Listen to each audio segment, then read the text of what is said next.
ይስጥልን የተከበራችሁ ተመልካቾቻችን ከዋልታ ቴሌቪዥን በየሳምንቱ በዚህ ሰዓት ወደ እናንተ የሚደርሰውን የዋልታ ነጻ ሀሳብ የውይይትና የክርክር ዝግጅታችንን የዛሬውን ጀምረናል። ሰሞኑን እንዳደረግነው ሁሉ በተለይ ከወቅታዊ ሁኔታ ጋር ተያይዞ በተለይም ደግሞ የሰሜኑን ጦርነትና የሰላም ስምምነቱን መሰረት በማድረግ ቀደም ሲል ወደ መቀሌ ከተማ ተጉዘን ነበር። በተመሳሳይ ቃል በገባነው መሰረት ደግሞ ዛሬ የምንገኘው በአማራ ብሔራዊ ክልላዊ መንግስት ርዕሰ ከተማ ባህር ዳር በርዕሰ መስተዳደሩ ቢሮ ነው። ጥያቄያችንን ተቀብለው እዚህ ድረስ እንድንመጣ ስለጋበዙን እጅግ ከልብ ነው ማመሰግነው። የፕሮግራሙ አዘጋጅና አቅራቢ ስሜነ ባይፈርስ ነኝ። እንኳን ደህና ቆዩኝ። እንኳን ደህና መጣ። እሺ በጣም አመሰግናለሁ። እንግዲህ ሰሞኑን ትልቅ አብይ ኮንፈረንስ እንደነበራችሁ ይታወቃል። ሰውም ይገምታል በተለይ ከድረ ጦርነት የነበረ ትልቅ ኮንፈረንስ እንደሆነ ይታወቃልና ኮንፈረንሱ በተጠናቀቀ ማግስት ነው እዚህ ተገኝቼ ቃለ መልሱን እንዳደርግ መልካም ፈቃድ የሆነው። በድጋሚ ከልብ አመሰግናለሁ። የመጀመሪያ ጉዳያችንም ይሄ ኮንፈረንስ መሆን ያለበት ይመስለኛል። እንግዲህ ባለፉት 5 ዓመታት ከአዴፓ ጀምሮ የአማራ ብልጽግና በርካታና ተደጋጋሚ የሆኑ ህዝባዊ ኮንፈረንሶችን የአመራር ኮንፈረንሶችን በባህር ዳር ከተማ ጨምሮ በተለያዩ የአስተዳደሩ መዋቅሮች ውስጥ ሲያከናውን ቆይቷል። ግን ማህበረሰቡ የሚለው አንዳች ከኮንፈረንሶች የተገኘ አንዳች ውጤት የለም፣ ጠብ ያለ ነገር የለም የሚል መነሻውን ይዞ ከዚህም ኮንፈረንስ ሊገኝ የሚችል ትሩፋት ብዙም የለም ከሚል ካሁኑ ተስፋ ቢስ የሆነ አይነት አመለካከት እናስተውላለን። እና ምንድነው ከሌሎቹ የኮንፈረንሶች የሚለየው? ምን ይዘት ነበረው? ምን ታስቦ ነው? አመሰግናለሁ። አማራ ክልል በጦርነት የቆየ ነው። በርካታ አካባቢዎች በጦርነቱ ምክንያት ከፍተኛ ውድመትና ዘረፋ የደረሰባቸው ናቸው። እነዚያ ገና ያገገሙ አይደሉም። ሰላም ስምምነቱ ከተፈረመም ጦርነቱ ከቆመም ገና 1 ዓመት ገና አልሞላንም እና እዚህ የወለዳቸው በርካታ ችግሮች አሉ አማራ ክልል ውስጥ። በዚህ የተነሳ አማራ ክልል ላይ የሚነሱ የቆዩ አሁንም ለውጥ የወለዳቸው ችግሮች አሉ። ስለሆነም እነዚህን መነሻዎች በማድረግ ሰሞኑን ለ3 ቀን የቆየ የአመራር ኮንፈረንስ ተካሂዷል። የአመራር ኮንፈረንሱ በተቀመጠለት አግባብ መሰረት ያደሩ ጥያቄዎች ምንድናቸው? እንዴት ይመለሳሉ? ከማን ጋር ሆነው በማን ይመለሳሉ? የሚሉትን ነገሮች በዝርዝር ያየ እና ያመለከተ ኮንፈረንስ ነው የነበረው። በዚህ የተነሳ በወቅቱ የሚወለዱ አጀንዳዎችንስ እንዴት መከላከልም መቆጣጠርም መስመር ማስያዝ ይቻላል የሚለውን ነገርም የገመገመ ነው። በእነዚህ ጉዳዮች ሁሉ የአመራሩ ሚና ምንድን ነው?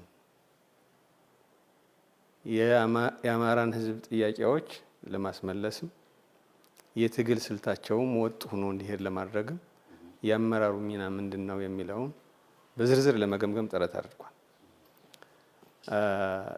ኮንፈረንሱ በጣም አሳታፊ ነው፣ ግልጽ ነው፣ ዲሞክራሲያዊ ነው።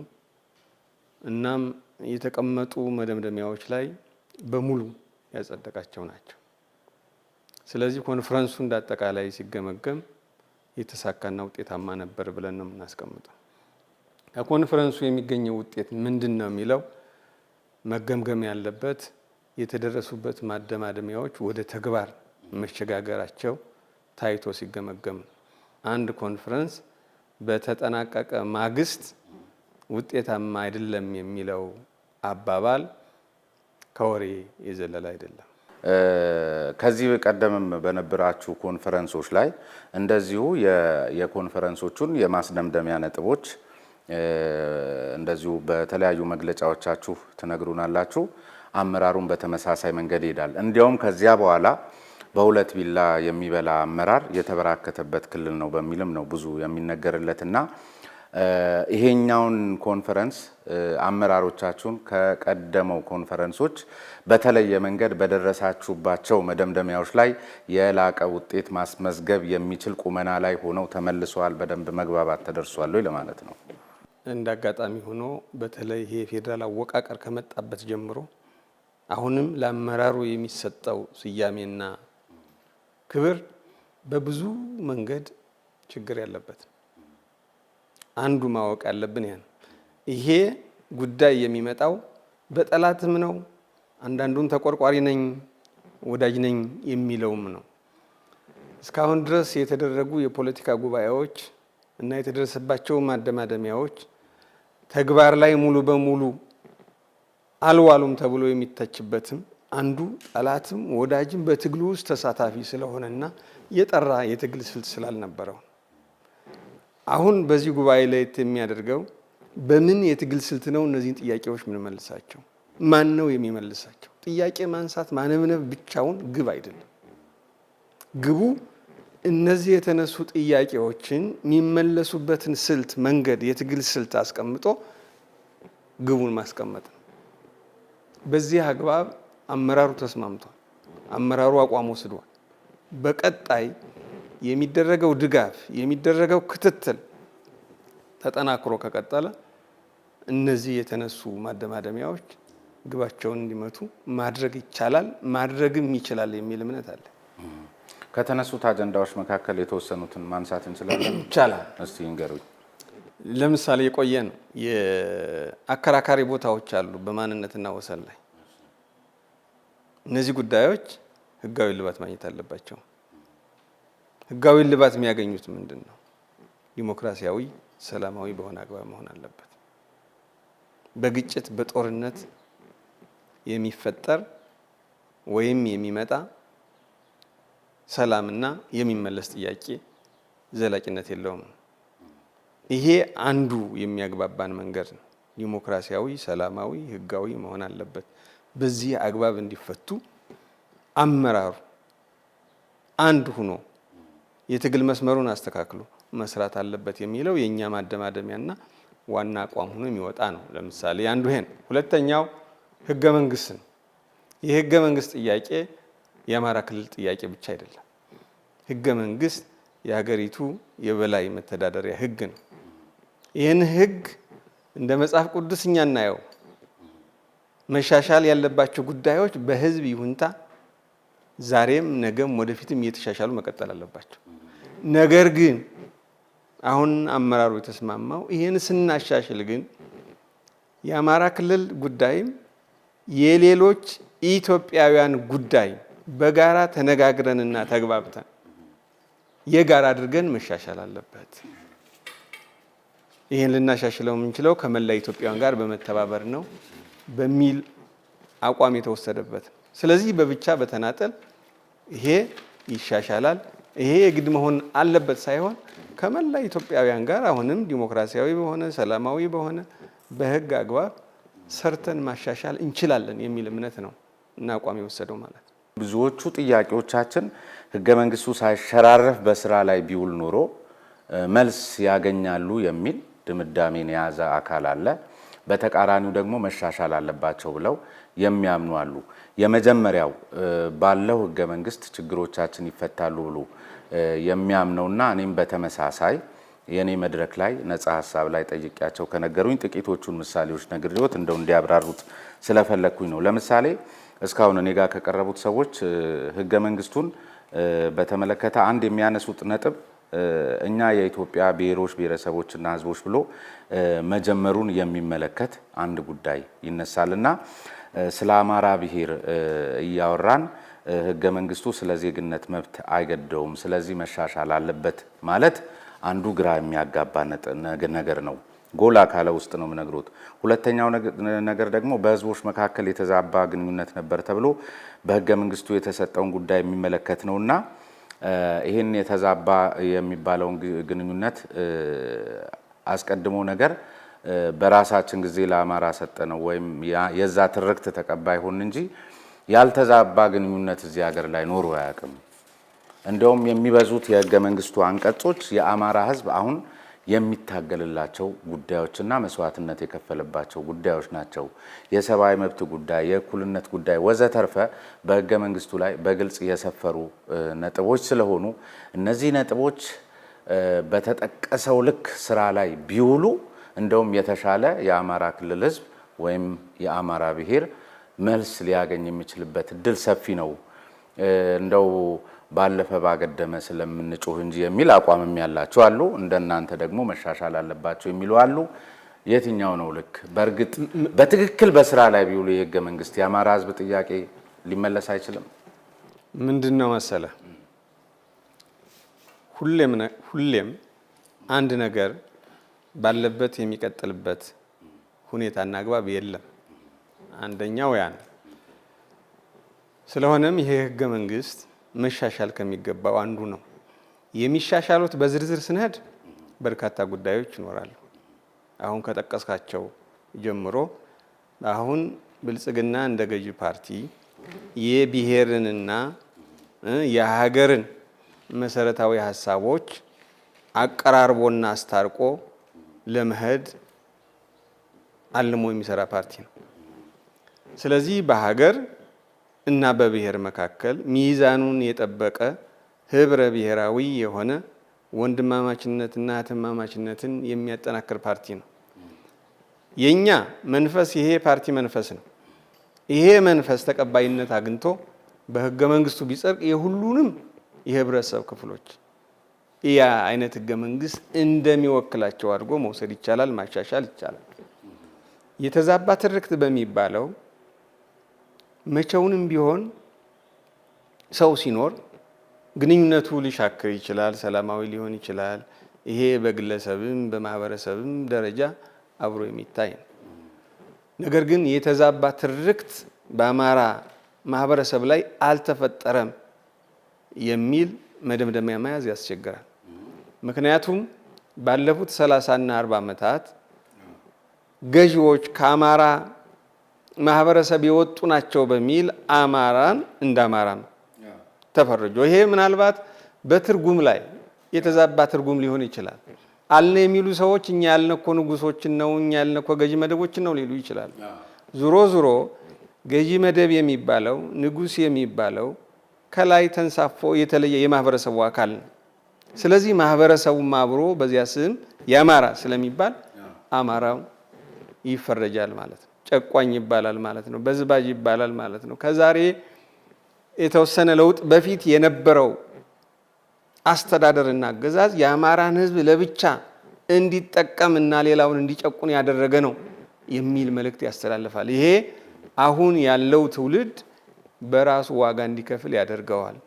ስለዚህ እነዚህ ሀሳቦች አሁን ባለው ነባራዊ ሁኔታ ላይ ተመስርተው ያለውን ማህበራዊ ህይወት፣ ህብረ ብሔራዊነት፣ አብሮነትና አንድነትን በሚያጠናክር መንገድ መቀረጽና መደንገግ ይገባዋል የሚል እምነት አለ።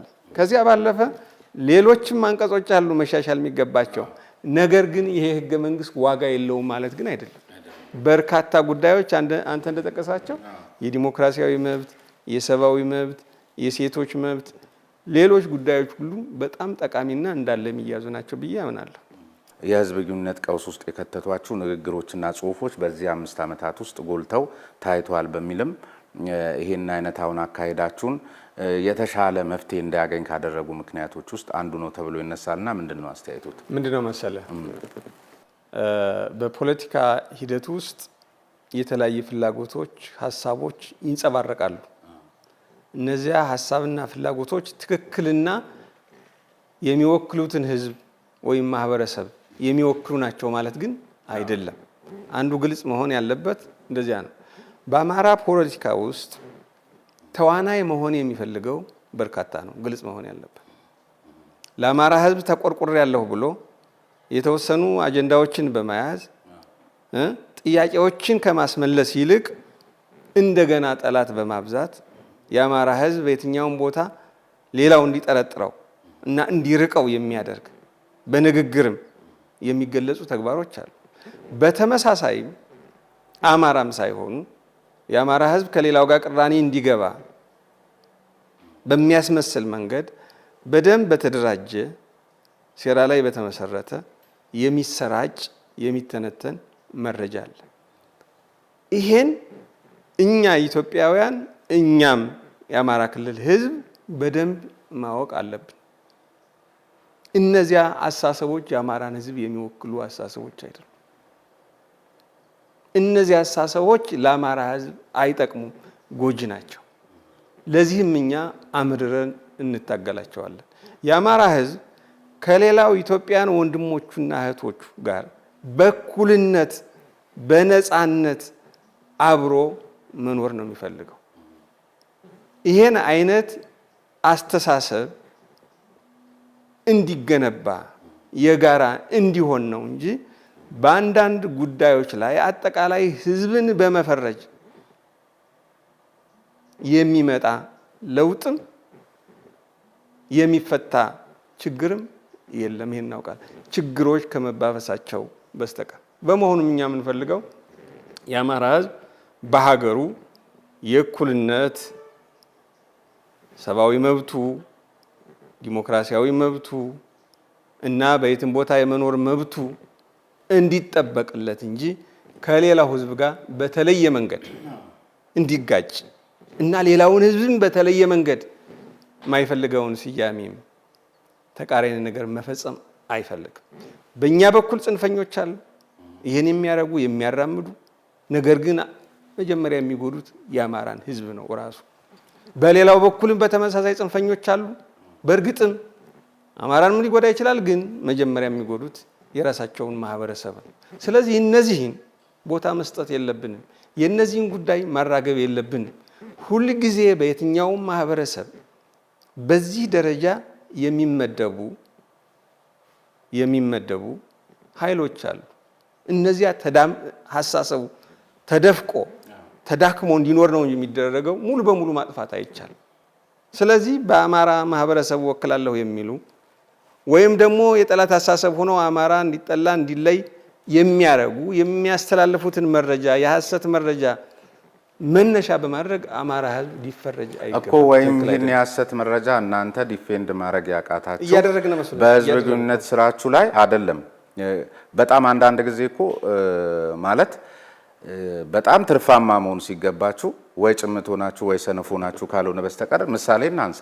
ለምሳሌ ከቅማንት ብሔረሰብ ጋር ተያይዞ በርካታ ፕሮፓጋንዳ ሲሰራባችሁ ነበር፣ ግን እላፊ መብት ሰጥታችኋል። ለምሳሌ በህገ መንግስቱ ድንጋጌ መሰረት እኮ አንድ አካል ራሱን የቻለ ብሔረሰብ ዞን ለመሆን በዛ ቋንቋ አማርኛ እየተናገረ እኮ ነው አይደለ? ህገ መንግስቱን ስታችሁ ይህን መብት ያጎናጸፋችሁ ናችሁ። እላፊ መብት ሰጥታችሁ ክልሉ ግን በሰብአዊ መብት ጥሰት የሚከሰስበት ሁኔታ። ከዚያ ባሻገር እኮ የብሔረሰብ ዞኖች ያሉበት ክልል፣ ለሌሎች ብሔሮች እውቅና የሰጠ ክልል፣ በቋንቋቸው የሚማሩበትን እድል የሰጠ ክልል ሆኖ ግን እንደ ጨፍላቂና እንደ ጨቋኝ ሲጠራ ወይ እናንተ ጭምት ናችሁ ወይ ሰነፍ ናችሁ። እላፊ መብት ጭምር የሰጣችሁ አካላት ናችሁና በህዝብ ግንኙነት ስራችሁ ወይ ወድቃችኋል ማለት ነው። እዚህ ላይ ሀሳብ ይስጡ። አማራ ክልል ህብረ ብሔራዊ ክልል ነው። ብዙ ማህበረሰቦችን አቅፎ የያዘ ክልል ነው። በእነዚህ ማህበረሰቦች ጋር እጅና ጓንት ሆኖ የሚኖር ማህበረሰብ ነው። በውስጣቸውም ያለውን ልዩነት ማለት የቋንቋ፣ የባህል፣ የሌሎች ጉዳዮችንም አካታች በሆነ መንገድ እውቅና ሰጥቶ የሚያስተዳድር ክልል ነው። ስለዚህ ይሄ እንደ ሞዴል የሚወሰድ እንጂ አማራን ክልል ጨፍላቂ ሊያደርገው የሚችልበት እድል የለም። በእኛ ጋር አፋን ኦሮሞ የስራ ቋንቋ ያደረጉ ዞኖች አሉ። የማስተማሪያ ቋንቋ የሆኑ በርካታ ዞኖች አሉ። ስለዚህ አሁን መጨረሻ ላይ ያነሳው የቅማንትን ኬዝ ብንወስድ ቅማንት የራሴ ማንነት አለኝ፣ ቋንቋው አሁን የተዳከመና የጠፋ ቢሆንም የራሴ ማንነት አለ። ግን ህገ መንግስቱ ደግሞ የራሱ ማንነት ካለው እሺ፣ በዚያኛው ትርጉም ከሄድነ ብዙ የሚያከራክር የሚያጨቃጭቅ ይኖራል ራሱ ማንነት የሚለው ነገር። ነገር ግን ከዛሬ ቀደም ይሄ የነበረ ፋክት ነው። ቅማንት የራሱ ቋንቋ የነበረው መሆኑን እርግጥ ነው። ነገር ግን ይሄ መብቴ ነው እስካለ ድረስ ማንነቱ መከበር አለበት ብሎ ምክር ቤቱ ወሰነ። ማንነቱን መሰረት ተደርጎም እደራጃለሁ ካለ ምክንያቱም በኢትዮጵያ ውስጥ የፖለቲካ ማጠንጠኛ ማንነት ነው። ማንነት በተለይ ደግሞ የብሔር ማንነት ነው። ማንነቶች ብዙ ናቸው። የብሔር ማንነት በሆነበት አውድ እነሱም የኛ የተለየ አስተዳደር ያስፈልገናል ቢሉ አሁን ባለው የፖለቲካ አውድ መሰረት ትክክል ናቸው፣ ጥፋት የላቸው። በዚህ መሰረት መነሻ ተደርጎ ተወሰደ። ይሄን በልኩ በዝርዝር ለሌላው ማህበረሰብ ማስረዳት ነበረባቸው የሚለው ሊወሰድ የሚገባ ነገር ነው ብዬ አስባለሁ። እኛ አንተ እንዳነሳኸው ብዙውን ጊዜ ትኩረት ለማድረግ የፈለግነው በዚህ ረገድ ስራ ላይ ማተኮር የማህበረሰቡን አንድነት የመጠበቅ ላይ ነበር። አሁን መረጃ የመስጠት የማሰራጨት ተግባር ላይ ብዙ ስራ ሰርተናል ማለት አንችልም። በቀጣይ ግን በሰፊው የምንሄድበት ይሆናል። አንድ ምን በሚል ነው መሰሎት ከዚህ ከአንድ ጥናት ነው የአማራ ፖለቲካ ከዚህ ወዴት እንዴት በሚል 2012 ላይ ከተሰራ ጥናት ላይ ነው የተመለከትኩትና ጨረታ በማስወጣት የኢንቨስትመንቱን አካባቢ የሚያውኩ በተለይ ደግሞ ተጠራጣሪ ሲረኛና ተናዳፊ በመሆናቸውም ሌላውን ባለሀብት ዳር የሚያስቀሩ ናቸው። የአድማስ እይታቸው በጣም ጠባብ ነው፣ ራዕይ የላቸውም። ከዚያ ግን ሰራን ካሉም ሌላ ተጨማሪ ጥቅም የሚያስገኝ ርካሽ የህዝብ ግንኙነት ስራ ነው እየሰሩ የሚገኙት የሚል የሚነሳል። ባለሀብቶቹን በእርግጥ ድርጅታችሁን በሚፈታተን ደረጃ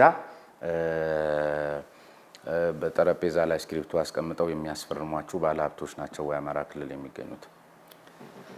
እኔ ከኃላፊነት ወደዚህ ከመጣሁ በዚህ ደረጃ መጥቶ በእኔ ላይ ያሳደረው ተጽዕኖ ባለሀብት አልገጠመኝም፣ አላየሁም።